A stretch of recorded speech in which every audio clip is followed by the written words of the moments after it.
Hello everyone, DVS ম্যাডামের ক্লাসে তোমাদের সকলকে স্বাগতম। আমি ডিভিএস ম্যাডাম। সবার আগে চ্যানেলটা সাবস্ক্রাইবের পর প্রত্যেকের নোটিফিকেশন অন রাখবে, যাতে যখন যখন ভিডিও আপলোড হোক তোমাদের কাছে পৌঁছে যায়। আলোচনার বিষয় আজকে ক্লাস 9 হিস্ট্রি চ্যাপ্টার 2 প্রশ্ন উত্তর নিয়ে আমরা আলোচনা করছিলাম। তো এই পার্টে আমি কিছু প্রশ্ন উত্তর দিলাম, ভীষণ ইম্পর্টেন্ট প্রশ্ন উত্তর, অবশ্যই পড়তে হবে। প্রতিটা পার্টে অনেকগুলো প্রশ্ন উত্তর আছে ইম্পর্টেন্ট, সো সেগুলো কিন্তু প্রত্যেকে দেখে নেবে, প্লেলিস্ট ওপেন করে দেখে নিও। ওকে, এখন শুরু করা যাক।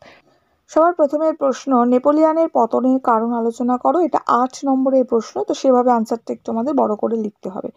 ইম্পর্টেন্ট প্রশ্ন।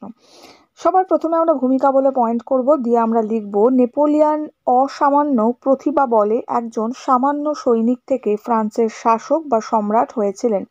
তিনি সমগ্র ইউরোপ, এটা ব্যাপী, বয় জফলা আকার পয় দীর্ঘী হবে।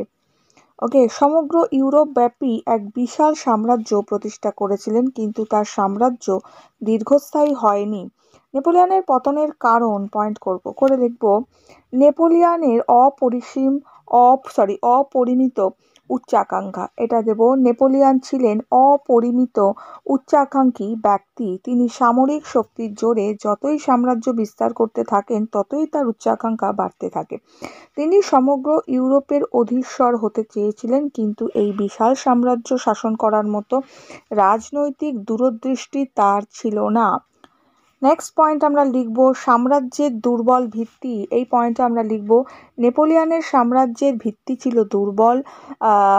সামরিক শক্তির উপর প্রতিষ্ঠিত এই সাম্রাজ্যের প্রতি জনগণের সমর্থন ছিল না। তাছাড়া তিনি যুদ্ধের মাধ্যমে যেসব জাতিকে ফ্রান্সের অন্তর্ভুক্ত করেন, সেই সব জাতীয় নেপোলিয়ন ও ফরাসি শাসনকে ঘৃণার চোখে দেখত। নেক্সট, স্বৈরাচারী শাসন পয়েন্ট করে লিখব, নেপোলিয়ন ফরাসি বিপ্লবের হাত থেকে ক্ষমতা লাভ করেছিলেন, কারণ ফরাসি বিপ্লবের আদর্শে তিনি ইউরোপ বংশাক্রমিক স্বৈরাচারী শাসনের অবসান ঘটানোর কথা বলেছিলেন। কিন্তু বাস্তবে তিনি স্পেনীয় অভিযানের সময়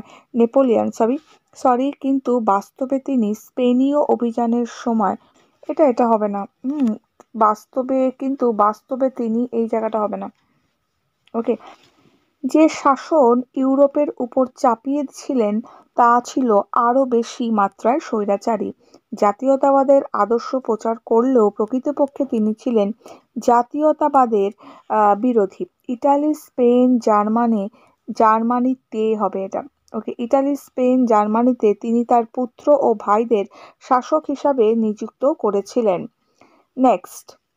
নেক্সট লিখব, মহাদেশীয় অবরোধ প্রথা। এখানে লিখব, নেপোলিয়ন ইংল্যান্ডকে দুর্বল করার জন্য মহাদেশীয় অবরোধ প্রথা ঘোষণা করেছিলেন।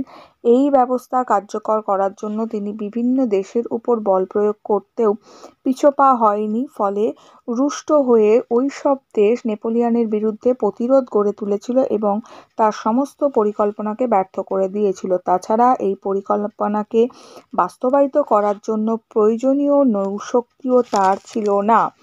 তাই এই মহাদেশীয় অবরোধ প্রথা ছিল নেপোলিয়নের পতনের অন্যতম কারণ। নেক্সট লিখব, ধর্মীয় বিবাদ পয়েন্ট করে লিখব, নেপোলিয়নের সঙ্গে পোপ সপ্তম পায়াসের এক ধর্মমীমাংসা চুক্তির ফলে ফ্রান্সে ক্যাথলিক ধর্মকে স্বীকৃতি দেওয়া হয়, ফলে প্রোটেস্ট্যান্টরা ক্ষুব্ধ হয়। আবার পোপ মহাদেশীয় ব্যবস্থা মানতে অস্বীকার করলে, এটা মহাদেশীয় ব্যবস্থা মানতে অস্বীকার করলে বা করায় নেপোলিয়ন পোপকে বন্দী করেন। এর ফলে সমগ্র ক্যাথলিক ধর্মাবলম্বীরা নেপোলিয়নের ওপর ক্ষুব্ধ হয়। নেক্সট হচ্ছে স্পেন ও মস্কো নীতি। লিখব, নেপোলিয়ন স্পেনের সিংহাসনে তার ভাই জোসেফকে বসিয়ে স্পেনবাসীর আত্মমর্যাদায় আঘাত করেছিলেন। নেপোলিয়ন স্পেনের বিরুদ্ধে সামরিক অভিযান করলে স্পেনীয়রা এই অভিযান ব্যর্থ করে দেয়। নেপোলিয়ন এ সম্পর্কে বলেছিলেন, স্পেনীয় ক্ষত আমাকে ধ্বংস করেছে। নেপোলিয়নের পতনের অন্যতম কারণ ছিল দূরবর্তী ও ভিন্ন প্রাকৃতিক পরিবেশের মস্কো অভিযান। এই অভিযানের সামরিক ব্যর্থতা তার মর্যাদাকে ধুলোয় মিশিয়ে দিয়েছিল। নেক্সট হচ্ছে ইংল্যান্ডের বিরোধিতা। এখানে লিখব নৌশক্তিতে বলীয়ান ইংল্যান্ডের বিরোধিতা নেপোলিয়নের পতনকে সুনিশ্চিত করেছিল। ইংল্যান্ড নীলনদ ও ট্রাফালগারের যুদ্ধে নেপোলিয়নকে পরাস্ত করে এবং তার মহাদেশীয় অবরোধ প্রতিহত করে।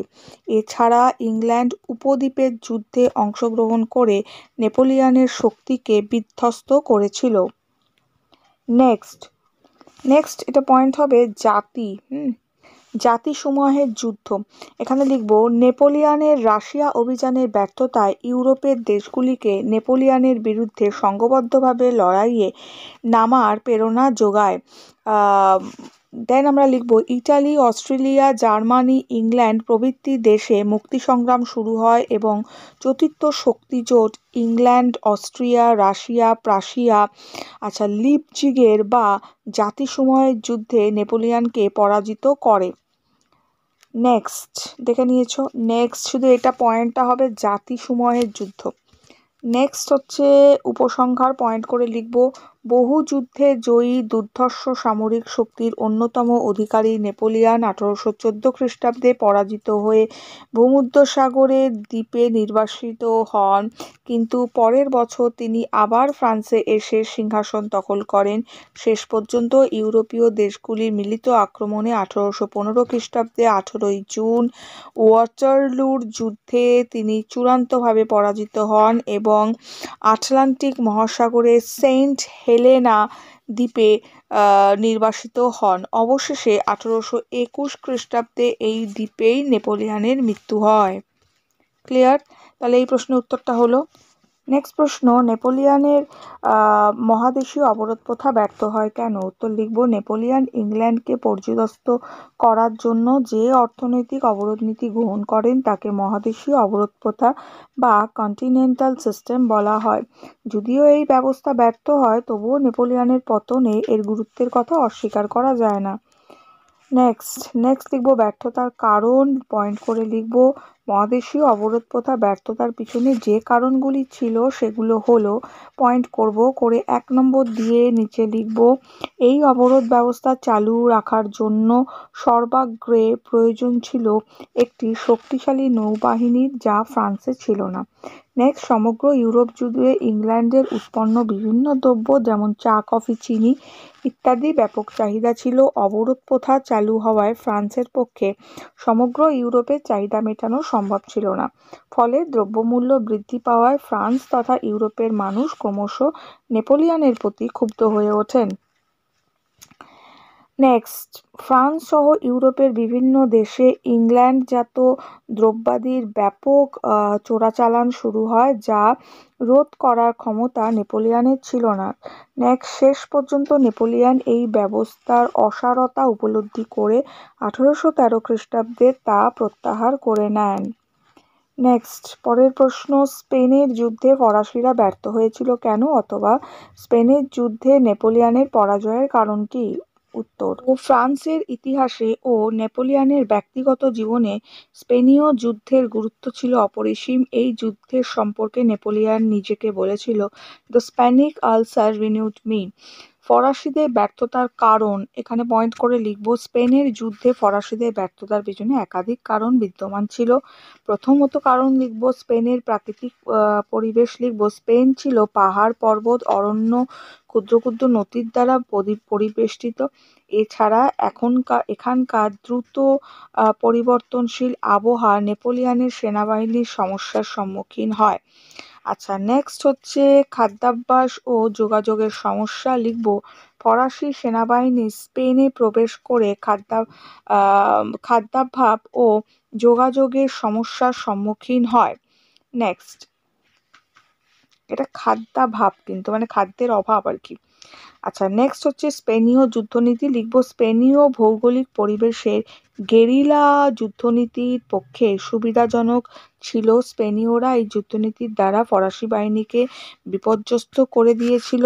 নেক্সট লিখব স্পেনের জাতীয়তাবোধ। লিখব ইতিপূর্বে নেপোলিয়ন ইউরোপের যে সমস্ত দেশের বিরুদ্ধে লড়েছেন তাদের সেনাবাহিনী ভাড়াটে সৈন্যতে পরিণত ছিল, কিন্তু স্পেনে তিনি জাগ্রত জাতীয়তাবাদের সম্মুখীন হন। নেক্সট, ইংল্যান্ডের বিরোধিতা পয়েন্ট করে লিখব। নেপোলিয়নের বিরুদ্ধে ইংল্যান্ড স্পেনকে সাহায্যের হাত বাড়িয়ে দিয়েছিল। নেক্সট প্রশ্ন, নেপোলিয়নের রাশিয়া আক্রমণের গুরুত্ব কেন, অথবা রাশিয়া আক্রমণের ব্যর্থতা নেপোলিয়নের ওপর কী প্রভাব ফেলেছিল? উত্তর লিখব, নেপোলিয়নের রাশিয়া আক্রমণের ব্যর্থতা তার সাম্রাজ্যের ভিত্তিমূলে প্রবল নাড়া দিয়েছিল। নেপোলিয়নের আক্ষেপ করে বলেছিলেন, সম্ভবত আমি মস্কো গিয়ে ভুল করেছিলাম। নেক্সট লিখব তাৎপর্য, লিখব নেপোলিয়নের অপরাজেয় ভাবমূর্তিতে আঘাত। রাশিয়া অভিযানের ব্যর্থতা নেপোলিয়নের অপরাজেয় ভাবমূর্তি ধূলিসাৎ করে দিয়েছিল। নেক্সট, নেপোলিয়নের কৌশলের পরাজয়, লিখব নেপোলিয়ন প্রায় বিনা বাধায় রাজধানী মস্কো পর্যন্ত পৌঁছে গিয়েছিলেন। তারপর তিনি তার ভুল বুঝতে পেরেছিলেন, আসলে তিনি রাশিয়ার কূটকৌশলের কাছে পরাজিত হয়েছিলেন। নেক্সট, নেপোলিয়ন বিরোধী ইউরোপীয় শক্তির উল্লাস, এই পয়েন্টটা লিখব। রাশিয়া অভিযান ব্যর্থ হওয়ার ফলে ফ্রান্স বিরোধী ইংল্যান্ড, প্রাশিয়া সহ অনেক দেশ নেপোলিয়নের বিরুদ্ধে ঝাঁপিয়ে পড়ে। ফ্রান্সও তার বিরুদ্ধে চক্রান্ত শুরু করেছিল। ক্লিয়ার? নেক্সট লিখব ফ্রান্সের অধীনস্থ দেশে প্রতিবাদ। উত্তর লিখব, নেপোলিয়নের যুদ্ধে ব্যয়ভার বহন করতে হতো সাধারণ মানুষকে, এই জন্য তাদের উপর বাড়তি কর আরোপ করা হতো। নেপোলিয়নের পরাজয় তাদের উৎসাহিত করেছিল, ফলে তারা শোষণের বিরুদ্ধে প্রতিবাদে সামিল হয়েছিল। এই প্রশ্নগুলো দিলাম, ইম্পর্টেন্ট, ভালো করে পড়ো। এখনের জন্য এটুকু। বন্ধুদের সঙ্গে শেয়ার করো, লাইক করো। দেখা হচ্ছে নেক্সট ভিডিওতে।